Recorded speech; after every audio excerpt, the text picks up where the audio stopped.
Welcome to the Tesla Economist. Please hit the thumbs up and remember to subscribe. Well, after doing this for over a year and hitting over 30,000 subscribers, I thought it finally time for you to see who the Tesla Economist is. And what better video for a reveal than me finally buying a Tesla. Thank you for all your support and input over that time. I finally did it. I bought a Tesla, a purchase I've been holding back for possibly too long. Why has it taken me this long to finally buy a Tesla? Simple. I didn't have enough funds to invest in the company and buy the product. Well, I simply decided to prioritize investing in Tesla over owning a Tesla. A decision I absolutely do not regret, given the great returns I've received on said investment over the last few years. In fact, I still believe in the company so much that I didn't buy this Tesla outright. I financed it. I pay 4.5% interest on the loan, which means as long as Tesla's stock price averages over 4.5% stock price appreciation over the next 5 years, I made the right decision. The opportunity cost of selling shares or not buying more was simply too high for me. I've wanted one since I first heard of the original Roadster. Of course, Tesla have come a long way since then. So what did I buy? I bought a black Model 3 Performance. And wow, this car is unbelievable. Yes, I've driven a couple of them before, and I have been driven in S's and X's, but it's different when it's your own car and really get to experience it. One of the ones I've driven was my dad's, who is possibly one of the worst backseat drivers in the world. It didn't make for the most enjoyable way to experience a Tesla. In fact, I dubbed his the Stressler as a result. But when it's yours, then you can do what you like. I know I'm preaching to the choir here, and you're all probably all rolling your eyes of like, where have I been for the last however many years? I've gone this far with Tesla, have this much invested in Tesla without seriously even experiencing the product, of which I now understand why something like 50% of Tesla owners buy Tesla stock. That's right, I've been basing all of my investment in Tesla to date pretty much just on the numbers that we've seen from this company. But now I've experienced the product thoroughly, I understand why we see said numbers and why they continue to climb year over year. Firstly, that performance, the instant power and acceleration that just knocks you back in your seat. I've driven Ferraris and Lamborghinis, but I'm not even sure they can compare. Not to mention the fact they also have gear changes. This is so much further ahead compared to the rest of the automobile industry. It's an absolutely different paradigm of driving. Not just the power though, but the handling too. The way it sits on the road, a lot to do with the lower weight distribution from the weight of the batteries at the bottom of the car. Then of course the four-wheel drive system and whatever level of advanced stability control that goes on with it. I've really pushed it out of some corners and felt some impressive G's, yet never to hear the tyres screech, like even you would with a four-wheel drive ICE car. It's pure magic. I don't know how they do it. The steering is just amazing. I don't think I detect any oversteer or understeer. It just corrects all the time.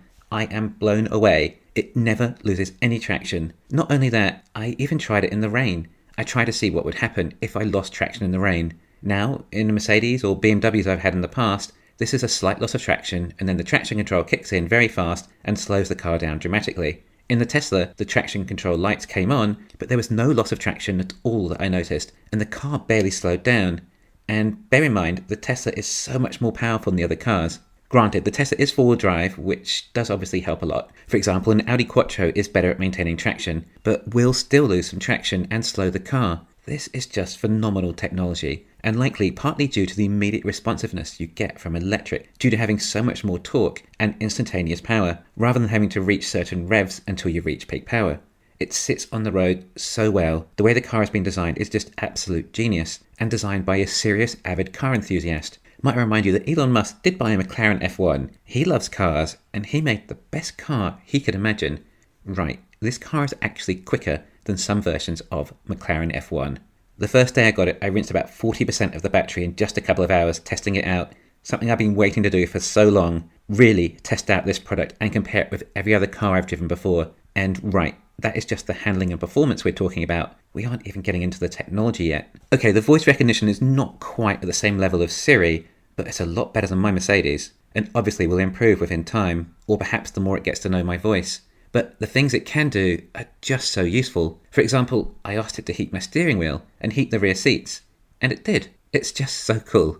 So much thought has gone into this. The rear view mirror pretty much matches the exact shape of the rear window. No extra waste of expense on mirror. The steering wheel feels perfect in my hands, the right softness and the right grip. I'm not just saying this because it's a Tesla.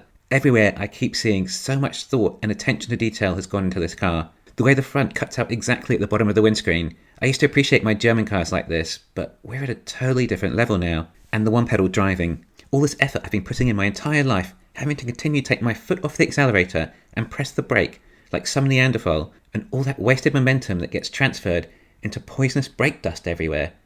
Well, none of that anymore. Single pedal driving becomes intuitive almost instantly. This car has literally reshaped the way we drive. That is if we are even driving it ourselves. I didn't order FSD yet, but still, autopilot is that much better than radar cruise control I had in my Mercedes. And it steers. It's obviously amazing.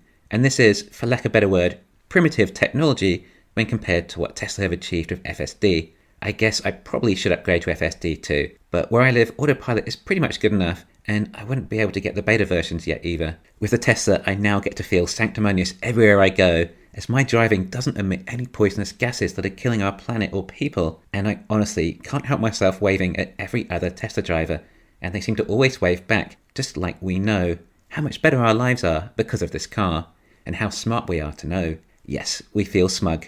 But even other things, just like the heated seats. I've never experienced a car where the seats heat up so quickly. Usually I get into a car when it's cold, and you feel cold and turn the seat heater on. But by the time the seat is warmed up, the cabin is warm enough already. With the Tesla, the seats are almost instantly heated. How does Tesla do this much better a job on absolutely everything? It's almost like rocket scientists have helped or something. The seats are very comfortable, and I look forward to doing some long road trips over the holidays and see how they feel after several hours of driving. I love listening to music and driving too, and obviously the stereo is fantastic. If I recall, it was designed by someone from B&O, but it's not just the stereo, the whole way it interacts with Spotify too. It's great having such a large screen, yet so obvious too. Not to mention how great it is that I get to sit in the car park, waiting for my kids at school, able to watch YouTube on a big screen. And no, I'm not talking about a screen like the Mercedes EQS, but an actual practical screen like an iPad. And the build quality. I don't see any issues with any panel gaps, nothing I've noticed at all.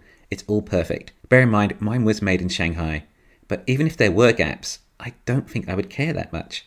Everything else this car offers more than outweighs any minor aesthetic issues. It does feel very well built indeed, and they will be even better when they come from Texas and Berlin. If you want this to be a real car review and I point out the downsides too, just for the sake of it, then the vision out the rear window is not the best due to the sports back, which can make reversing a little harder, but perhaps I'm just not yet used to it enough. But anyway, this is of course more than compensated by the enormous screen with high quality display from the cameras. And the other thing is the turning circle is perhaps not the best, but still totally tolerable. But these are not even that big a deal, and like I said, just for the sake of it. And that's it. That's all the downsides I can think of. Therefore, I would say any car review in the world that has a negative review about this car is likely that they have some agenda or incentive, like they're being sponsored by a competitor perhaps. They are not being objective. This review is not from the angle of a Tesla fanboy, but from a serious car and driving enthusiast. I've never had so much fun behind a wheel, but added to that, everything else that accompanies it too. I'm also looking at this as an investor, testing the product. If you're on the fence about getting a Tesla, then I assure you, you will not regret it, and I would say to do it sooner than later, as I'm of the belief that soon enough, the waiting list for these cars will continue to grow, even despite the additional units Tesla intend on ramping up. Anyway, there is a new version of Tesla. It's coming soon, and will have front and rear die-casts with structural 4680 batteries, a stronger structure, a lighter car with more energy density, and the competitors are struggling to catch up with a 2012 Model S.